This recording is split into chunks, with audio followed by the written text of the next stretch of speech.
김건희로 가겠습니다. 다음 내리 실력은 건희역입니다. 건희. 줄리역. 자, 김건희가 일단은 첫 번째, 김건희가 서울중앙지검이요. 수사팀이 김건희에 대해서 무혐의 결정을 해서 위로 올렸다는 거야. 근데 그 김건희의 수사팀이 서울중앙지검 제4차장 검사 밑에 있는 거야. 그 수사팀이 1차장, 2차장, 3차장, 4차장 있잖아. 4차장 검사 밑에 있는 거예요. 근데 그 4차장 검사가 김태훈이야. 김태훈. 옛날에 내가 이명박근혜 시절에 그 온라인 활동할 때 가명이 2개가 있었어. 김진우, 하나는 김태훈이었어요. TMI죠? 미안합니다. 아니 처음에 그래서 채널 들어올 때 푸나님 이름이 뭐야? 그랬을 때 누가 김진우라고 알려주더라고요. 어쨌든 그 김태훈인데 그 김태훈이 이거 아니지 라고 반대를 했다는 이야기예요. 이제 간단히 말해서. 근데 그러다 보니까 서울중앙지검 내에서 결론을 못 내리고 그러면 김건희를 한번 불러서 조사하자. 김건희 서면 조사만 했다는 거예요. 아니 그 정경심 교수는 장관 청문회 하던 바로 그날 밤 소환 조사 한 번 없이 기소를 하더니 그건 서면 조사도 안 했어. 그거는 또 김건희한테는 면죄부를 주기 위해서. 왜냐하면 이게 주가 조작이라고 하는 것이 주가 조작을 알고 있느냐 모르고 있느냐가 핵심인데 이거 덮기는 되게 쉬울 수 있어요. 그렇죠. 예를 들면 공범들도 김건희도 김건희가 주가 조작인 걸 몰랐다고 해버리면 되고 그러면 딜 치면 되잖아요. 그러면서 형량 깎아주는 김건희 입장에서도 주가 조작 몰랐다라고 이야기하면 그걸로 덮으려고 한 거예요. 서울중앙지검 애들이. 근데 이거를 김태훈 4차장 검사가 이렇게 결론 내리면 안 된다라고 해서 나는 김태훈이 뭐 친여 성향이라고 이렇게 하는 언론은 보도는 이제 악의적이라고 생각하고요. 그렇게 어떻게 보면 제대로 덮는 스킬일 수도 있어. 그렇죠. 김건희를 비공개로 소환해가지고 물어보고 주가 조작 알았습니까? 라고 물어보면 몰랐다고 하면 그걸로 실드로 무혐의 내리려고 하는 나는 그런 시도라고도 보는 거예요. 뭐 그럴 수도 있죠. 근데 제가 이분한테 말씀드리고 싶어요. 윤석열이 어떻게 컸는지 기억해라. 윤석열이 어떻게 대통령이 됐는지 기억하고 당신도 그대로만 하면 된다. 저는 그 말을 해주고 싶어요. 그러게. 그렇잖아. 정말 그대로만 하면 윤석열이라는 사람이 어떻게 대통령이 됐어요? 박근혜 때 들이받고 문재인 대통령한테 들이받고 그 자리에 올라갔어요. 잘 들이받으면 대통령이 될 수도 있습니다. 태훈이 형. 근데 이런 게 있어. 친여 성향이라는 없어요. 검사들한테는. 그렇죠. 없어요. 이 프레임을 씌우는 게 굉장히 그렇죠. 불순한 거죠. 검사는 친여 성향이 있는 게 아니라 친권력 성향이 그렇죠. 있는 거지. 문재인 정부가 정부면 문재인 정부야. 윤석열 정권이면 윤석열 정권에. 그렇게 기대는 애들이 무슨 친여 성향이 있어. 그러니까 나는 이 김태훈, 옛날에 내 가명, 이 김태훈이 하는 짓이 오히려 면죄부 주려고 하는 것 같다. 난 그렇게 보는 거예요. 소환조사 한 번 없다면 나중에 뒷말이 나올 것 같으니까 비공개 소환해가지고 저 여사님, 여사님 주가 조작인지 모르셨죠? 네. 예, 나가십시오. 이거 하려고 그러는 거야. 뭐 그럴 수도 있고 여러 가지를 생각할 수 있는데 저는 이거는 어떻게 보냐면 검수완박 이거를 좀 의식한 게 아닌가 하는 생각도 들어요. 왜냐하면 지금 검찰이 가장 많이 두드러 맞고 있는 것 중에 하나가 왜 김건희 앞에서는 한없이 작아지는 거니 하고 사람들이 물어보니까 거기에 대해서 아니야 우리가 영부인으로 낙점된 사람도 수사해 라는 걸 좀 보여주기 위한 게 아닐까. 그래 그것도 네. 그것도 굉장히 훌륭한 네. 분석이세요. 제가 명진하겠습니다. 자, 이야기 이거 하나 있고 다음에 국민대가 김건희 논문 표절 판정을 미루고 또 미뤘어. 왜 그럴까요? 왜 그런지 다들 알잖아요. 표절이 아니라고 말을 못하겠고. 더군다나 국민대는 김건희한테 약점 잡혀 있다. 그렇죠. 도이치모터스 주식을 그때 한 20억 원어치 샀죠. 네. 이사회 의결도 없이. 네. 그게 걸려 있다 지금. 김건희 논문에 그 사인했던 사람들 글씨체가 다 똑같다. 이게 지금 어떻게 논문의 표절이 아니라는 논리를 여태 만들었는데 못 만든 거잖아요 지금. 그러니까. 여태 만들었는데 못 만들고 안 되겠다 또 미루자 지금 이건데 이거 보면 딱 알잖아요. 정말로 논문이 표절이 아니었다 진작했겠죠. 그러다 보니까 사실은 이 정도 되면은 김건희 쉴드 차원이 아니라 국민대 본인의 문제입니다. 이제는. 그렇죠. 국민대 본인의 문제였죠. 그렇기 때문에 항상. 지금 어떻게 못하고 있는 거예요. 네. 이게 설사 혼자서 표절을 한 거다 하더라도 이거를 못 걸러내는 책임도 결국은 국민대한테 있는 거거든요. 그럼 이쯤 되면 사실 국민대가 압수수색은 한 번쯤은 당했어야 되거든요. 사실 누가 봐도 중학생도 아니고 요즘은 초등학생들도 멤버십 메인터넌스 뭐 이런 정도의 단어는 외우고 다니는 상황에서 멤버십 유지라는 게 그 대통령 영부인으로서 이게 가당키나 한 소리냐라고 물어보면은 개인정보 뭐. 동의를 안 해줘가지고 압수수색을 못 하고 있나 보죠. 너무 억울하고 분통 터져요. 조국 장관님 당한 거 생각하면. 예. 네. 참 유지 논문 포함해가지고 뭐 논문이라고 할 것도 없이 무슨 거지 발사기 같은 거 하나 써가지고 무슨 사주관상 보는 프로그램 만들고 다 여러분도 잊어버리셨겠지만 콘텐츠 진흥원에 지원 받아가지고요 앱 개발하고 뭐 그거 똑같은 내용을 자기 논문에 쓰고 해가지고 김건희가 뭐 석사, 박사 이런 걸 받고 그러면서 우리 김건희 뭐 박사님 어쩌고저쩌고 하면 또 강의 나가고 하는 그 모든 시작점. 그러니까 조민 씨처럼 돼야 되는 게 정상이에요. 이게 예를 들어서 김건희가 석사, 박사 논문이 그러니까 표절이라고 판정이 나면 나머지 이력은 다 가짜가 되는 거거든요. 더군다나 뭐 어디 들어갈 때 보면 학력까지 다 허위 학력을 내고 학력 그것 말고도 뭐 허위 이력을 내고 막 그랬었잖아요. 여기에 대해서도 사실은 취임하기 전에 김건희가 털어냈어야 되는 거예요. 사과라도 해야 되는 거라고 법적인 걸 떠나서. 이 사람이 무슨 뭐 고졸이 되거나 하는 과정 속에 김건희의 위치라고 하면은 진짜로 미안하면 기어 나오지를 말든가. 계속 기어 나서 관종짓하고 김정숙 여사 조롱하듯이 글 올리고 이런 짓을 계속하고 저번에 그 경찰관 있잖아요. 경찰관에 막 뭐 후드티 입고 스리퍼 신고 나와서 그거 지들이 찍어서 연합뉴스하고 딜하고 저 강변 걷는 것도 마찬가지예요. 강변 걷는 것도 아니 지 강아지 털이한테 왜 경찰견 그 옷을 입혀가지고 산책하는 걸 찍어서 지들이 찍어서 독자 제공으로 만드는 이 미친 관종짓을 하고 있단 말이에요. 부끄러운 줄을 모르는 거지. 진짜 그냥 언론이 자기 손바닥 안에 있다는 거죠. 그걸 또 받아 쓰는 언론이나 정말. 그러니까. 아니 잘해주면 1억도 준다니까. 그러니까 지금 뭐 윤석열이 어디 나갈 줄 알고 누군가가 찍어가지고 그걸 연합뉴스에 제보하는 큰 말도 안 되는 이런. 연합은 또 받아줘. 근데 그게 기본적으로 하면 요즘에 인터넷 커뮤니티가 많잖아요. 그러면 인터넷 커뮤니티에서 진짜로 우연히 지나가다 찍었다 하면 상관이 없는데 독자 제공인데 이상하게 연합뉴스가 가져가서 연합뉴스에 항의를 하면은 각종 언론들이 똑같이 그걸 쓰는 이상한 짓을 하고 있단 말이에요. 그리고 사실 한강변의 사진 같은 경우에는 이미 당선자기 때문에 경호 인력이 다 따라 붙는 상황에서 마치 단둘이 산책을 하고 있는데 지나가던 행인이 찍은 것처럼 그렇게 할 수는 없는 거거든요, 사실. 네.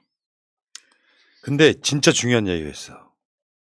김건희가 청와대 소장 미술품의 전시 기획을 하는 아이디어가 지금 나오고 있다는 거예요. 그러니까 청와대에 옛날부터 우리가 70년 이상 된 거잖아요. 70년 됐네 이제. 그 청와대라는 곳이 만들어진 게 1950년 6.25 두 달 전이에요. 그 이후에 청와대에 굉장히 많은 미술품들이 요소요소에 있어. 요걸 혹자는 600점이라고 하고 혹자는 700점이라고 해. 이유가 뭐겠어요? 아직도 정확하게 리스트업이 안 돼 있는 거야. 그러니까 사람에 따라서는 600점이라고도 하고 700점이라고도 하는데 요걸 김건희가 청와대 소장 미술품을 전시 기획한다는 얘기가 나왔어. 와, 가짜 이 사람 이거 하면 안 되는 거잖아요. 안 되는 거죠. 이게 왜냐하면 김명신이 이거 하고 나서 그러니까 남편이 대통령이 당선이 되고 나서 했던 말이 자기는 계속 사업을 유지하면서 그렇게 살고 싶다라고 이야기를 했었어요. 유지. 근데 그 말은 무엇이겠어요? 본인이 이 대통령은 어차피 5년, 길어야 5년이고 사실 우리는 5년이라고 생각하지 않지만 최대 5년이라고 봤을 때 그 이후까지 생각했을 때 본인의 직업, 뭐 지금 바이든의 와이프도 사실 본인의 상을 하고 있잖아요. 학교. 교수 뭐 하고 있으니까. 또 그거는 어디서 주워 들어가지고 본인도 이렇게 하겠다고 하는 건데 사실 청와대 안에 있는 미술품은 자기가 대통령이 된다고 해서 그게 본인의 사적인 재산이 아니에요. 그렇죠. 아니죠. 근데 마치 그 당시에 대통령이 주인이라도 되는 것처럼 본인이 이 전시 기획을 하겠다라고 지금 이게 논란이 되니까 아이디어 차원에서 논의를 했다고 하지만 이거는 분명히 논의가 됐기 때문에 기사화되는 겁니다. 언론이 아무리 자기 손바닥 안에 있다고 하더라도 100% 자기 마음대로 할 수 없어요. 새나가는 게 있는 거고 마음에 안 들어 하는 기자들이 분명히 존재하기 때문에. 또 협찬을 해주는데 이름 올리지 말라는 회사들이 생기겠죠. 그렇지. 그러니까 이 협찬 문제가 여러 가지 잘못된 지점이 있는데 김건희가 지 남편 중앙지검장 되고 검찰총장 됐을 때마다 전시회를 내서 기업들로부터 리스트에도 올리지 말라고 올리지 후원받았던 말는데. 돈에 대한 이 부분이 의혹으로 하나 남아있는 상태 첫 번째. 그리고 청와대 안 들어간다며. 청와대 안 들어간다며. 용산으로 간다며. 왜 청와대 그 무슨 미술품 같은 건 욕심이 나나 보지? 아까 말한 것처럼 제대로 리스트업이 안 돼 있으면 무슨 짓을 할지 모르겠네. 내 말이요. 그러니까 이런 짓을 하고 있는데 문제는 이런 그러네. 범죄 의혹이나 허위 가짜 학력 표절 의혹이 남아있는 상태에서 이런 식으로 기어 나오는 것 자체는 난 못 견디겠다는 거예요. 그러니까 영부인으로 부를 수도 없을 정도로 아주 처참할 정도의 윤석열도 마찬가지지만 이런 자가 기존에 있던 청와대에서 있는 미술품으로 전시를 기획하려고 하는 그 전시 기획이라는 게 뭔데 뭐 실력 있어 사는 겁니까? 허위 가짜 이력을 통해 갖고 지금까지 해왔던 건데 여기다가 손을 쭉 내밀어. 그러면 우리나라 진짜 기업들 뭐 이런 차원을 떠나서 협찬에는 없겠지만 그 기업들이 또 뭘 얼마나 줄지를 모르는 거예요. 그렇죠. 언더로 주면 그걸 우리가 어떻게 하냐고. 그렇죠. 말 사줄 수도 있는 거고 뭐. 말을 아니, 빌려다 줄 수도 있는 이게 거고. 윤 당선자 그 장관 후보자들이 아빠 찬스, 엄마 찬스, 부모 찬스로 막 많은 특혜를 받은 것 같은데 지금 이 윤 당선자의 부인은 남편의 그 권력을 이용해서 남편 찬스를 쓰려고 하는 것 같아요. 사실은 본인 찬스라고 생각하고 있을 겁니다. 그럼요. 그렇구나. 네. 본인 능력이라고 생각할 거예요. 정말 당선 이후에 민생은 생각조차를 하고 있지 않네요. 자기네들만 생각. 아, 자기 삶이 민생이야. 내가 곧 민이야. 아니 정말 진짜 정말 패밀리 비즈니스 집단이야 이 사람들은. 진짜 이 정말. 생각을 어떻게 이 생각부터 할 수 있는지는 너무 놀라운 거예요. 그러니까 이게 각종 의혹 제기, 범죄 의혹 제기가 된 거에 대해서 제대로 그러니까 털고 들어와도 사람들이 저건 검찰이 수사하는 거니까라고 이야기를 할 판인데 하나도 의혹이 해소된 게 없어. 근데 어떻게 부닥불 기어 나와? 그냥 관정짓 하고 있는 거. 내가 보기 사실상 이건 좀 약간 병이에요, 병. 그 정도로 의혹 제기가 된 사람 같으면요. 그때 조신한 모습으로 나와가지고 뭐 연말에. 검사라고 하길래 그런 무서운 사람이 이런 개짓거리 하고 또 열받네. 지금 왜 그 저 후드티나 슬리퍼나 무슨 강변 산책 같은 것도 딱 그런 관종짓 하면서 자꾸 얼굴을 들이미는 행위 자체가 난 국민을 무시한 행위라고 보는 거예요. 의혹이 해소가 되기 전에 나오면 안 되는 거예요. 이게 그냥 단순하게 도덕성의 문제가 아니라 범죄 혐의자에 가깝잖아요. 윤석열 이야기에 의하면 뭐 나온 게 있습니까? 근데 나오지도 못하게 만들어 놓은 이 분위기를 만들어 놓고 국민대 저지랄에 표절 이야기도 못해. 검찰은 무혐의로 풀어주려고 해. 뭐 이 과정들을 쭉 거치면서 나와서 뭔가를 하려고 하는 이 모습 자체가 그냥 병자라고 봐요, 이거는. 진짜요. 상상을 초월하는 캐릭터예요. 그런데 내가 다시 말씀드리지만 그 저 외교부 장관 공관도 김건희의 관저 쇼핑이다 이런 논란이 있잖아요. 사실이든 아니든 상관없이 대책도 없이 외교부 장관을 공관에서 쫓아내고 외교도 못하게 만드는 정도의 그런 캐릭터거든요. 근데 청와대 미술품에 손을 대겠다는 생각 자체. 내가 봤을 때 이건 병자에 가깝습니다. 부끄러운 줄 모르는 자들. 아니면 청와대를 꼭꼭 밟으려고 하는 걸 수도 있죠. 더 꼭꼭 밟기 위해서 사람들 많이 왔다 갔다 하게 하려고 그러는 걸 수도 있어요. 그냥 저 전시회 하게끔 만들어주고요. 청와대에서 묻어온 무슨 귀신이 뭔가 저 급살이에요 일어나시죠 이제. 아니 여기에 지금 하나 더 얹어서 지금 취임식 연애 얘기 좀 해볼까? 해봐. 이게 지금 신라 호텔로 결정이 됐고 그 취임식 연회지 이건 취임식하고 달라요. 그러다 보니까 취임식에는 지금 한 33억 역대 최고로 쓰고 있죠. 33억이 넘는 돈이고 취임식 연회는 또 따로 하는 겁니다. 거기에는 한 200명 정도 초대를 한다고 하는데 200명 초대를 한다고 했는데 벤츠는 지금 590대 정도 쓴다고 하죠. 왜 그런지는 모르겠는데 아무튼 200명 초대라고 오늘 아침에 박주선 인터뷰를 들었을 때는 그렇습니다. 근데 이게 청와대 영빈관에서 왜 하지 않느냐라고 했더니 청와대 영빈관에 경호 문제가 있어서 못 한다는 거예요. 신라 호텔은 뭐 이상한 조폭들이 지켜주는 거지. 아니 그게 아니고 아직은 현대 기술로는 고스트바스터가 없기 때문에 영빈관에서 하면 안 되는 거. 아니 그걸 사람들이 이해를 못 해주고. 아니 그러면은 경호원을 퇴마사로 쓰면 되는 거지. 그러니까 고스트바스터가 믿을 만한 사람이 없잖아요 지금. 아니 근데 영빈관에서 신라호텔에서 하는 것까지는 그래 그렇다 칩시다. 근데 신라호텔에서 하는 비용이랑 청와대 영빈관에서 하는 비용이랑 비슷하다는 거예요. 아니 말이 돼요? 내가 나를 진짜 너무 무시하는 것 같아가지고 우리가 지금 개돼지야? 그걸 몰라? 신라호텔이 말만 영빈관이거든요. 이름이 그 연회하는 곳이. 그러니까 자꾸 헷갈릴 수가 있는데 지금 현존하는 호텔 예식 중에서 제가 알기로 신라호텔이 가장 비쌉니다. 그리고 신라호텔에서 망고빙수가 지금 가장 유명한데 이게 내가 5만 원 할 때까지는 그냥 참고 먹어봤어. 테스트 삼아서. 5만 원짜리를? 네. 아니 근데 방송하려고? 이번 달에 8만 5천 원으로 올랐어요. 자 여러분 망고빙수 8만 5천 원이면 망고 몇 박스 살 수 있어요? 근데 그 정도의 물가란 말이야 신라호텔이. 근데 거기에서 연회를 해. 그럼 얼마겠어요? 야 그거 포인트 정립만 해도 썰썰하겠다.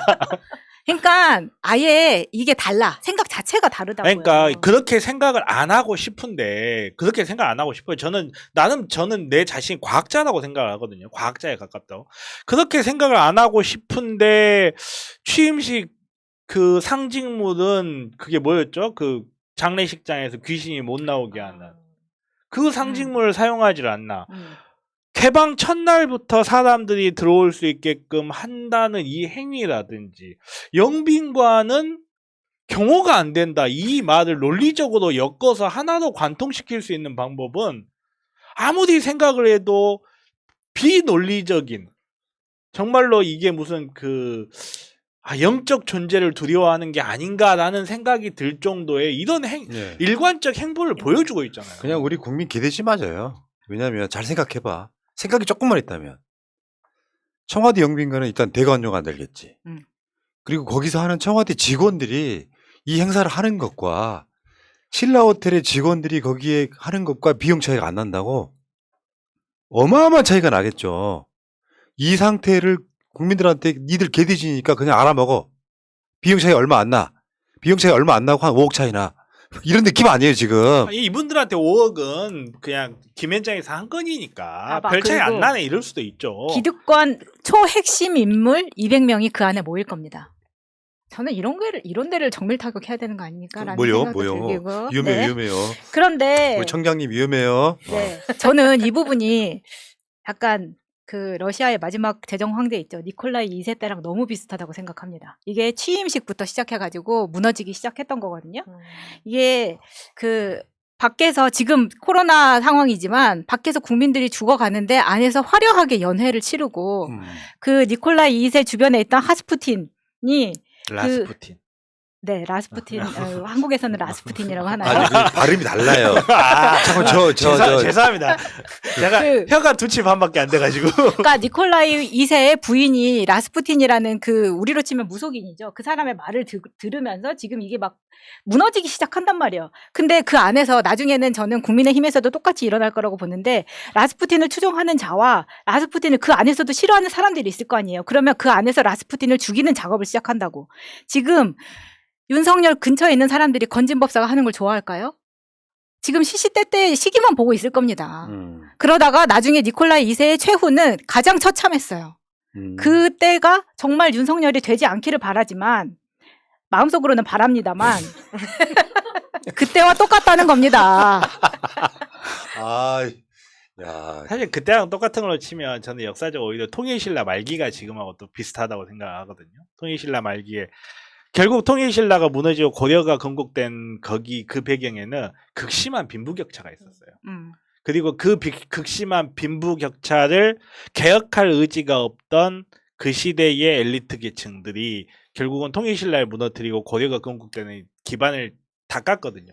저는 오히려 거기에 좀 비슷하다고 생각을 해요. 생각을 하는 거는. 근데 저는 그렇게 되기를 바라지 않아요. 왜 그렇게 되기를 바라지 않냐면 그거는 내가 경을 좋아하고 안 좋아하고의 문제가 아니고 그렇게 되는 과정에서 국민들이 겪어야 되는 그 비참함은 이도 말로 할 수가 없는 거예요.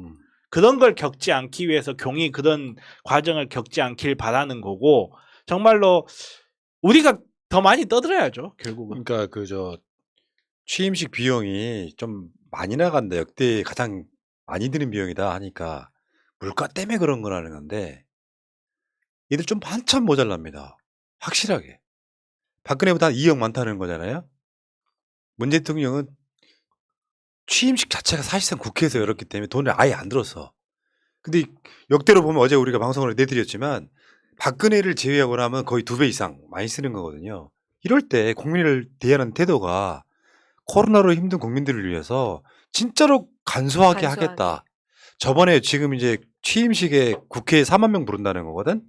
뭐 민주당 국회의원들한테까지 다 부인들까지 초청장 보냈다는 거거든요. 이재명 지사는 안 보낸다는 거거든요. 이유가 모욕감 느낄까봐. 이재명, 유승민, 홍준표에게 안 보낸다. 어쨌든 안 보낸다는 거거든요. 처음에 나왔던 이야기는요, 몇백 명 갖고 하겠다는 거였어. 숫자가 점점 늘었어요. 그러니까 한 몇백 명 단위로 하겠다는 게 지금 4만까지 늘어난 거예요. 취임식이. 그러면 이 코로나 같은 시국에 사실 뭐 그거 쓰나쓰나 대한민국으로 휘청을 칠 나라는 아니야. 그러면 취임식을 윤석열 비위 맞추려고 인수위 같은 데서 풀파워로 때리는 거예요, 지금. 맞아요. 이런 그렇죠. 상황에서 네. 돈을 얼마 안 들어갔다. 이런 방식으로 실드를 치면 국민들이 화를 내야 되는 거라니까요. 첫 태도가 저게 뭐냐고요. 영빈관. 간단히 말해서 1,000만 원이라도 아낄 수 있으면 아끼는 거예요. 이미 다 준비되어 있는 청와대 영빈관에서 하면 될 문제를 비용 차이가 얼마 안 난다 같은 개소리하고 혀를 길게 뽑고 그리고는 역대로 제일 많이 쓰는 게 이게 진짜 지들 말처럼 선거 기간 동안에 무슨 뭐 자영업 하시는 분들 뭐 국민들 어려워 힘든 부분을 뭐 내가 다 하겠다 하나도 이루어진 거 없잖아 지금. 그래 놓고 취임식은 물가 때문에 나 이런 미친놈들을 내가 처음 본다 진짜. 진짜. 그리고 정치는 상징이거든요. 정치는 상징이에요. 사람들한테 상징성을 계속해서 부여해 주는 것도 대통령이라는 것도 결국 국민들의 상징 같은 존재거든요. 앞으로의 몸에 붓고 다 죽겠네. 아무튼간에 앞으로의 우리나라가 어떤 방향으로 갔으면 좋겠다는 상징적 존재. 이 상징적 존재가 국가의 위기상, 자기네들 말에 의하면 경제가 휘청휘청해서 나라가 망하게 생겼다며.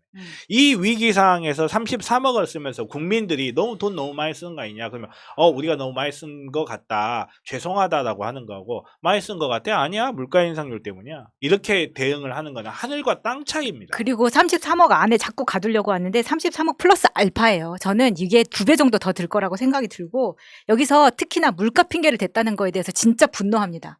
만약에 물가가 그렇게 올랐다고 한다면 더 힘들어진 거는 서민의 생활인데 그러면 취임식을 축소를 시켰어야지. 그렇죠.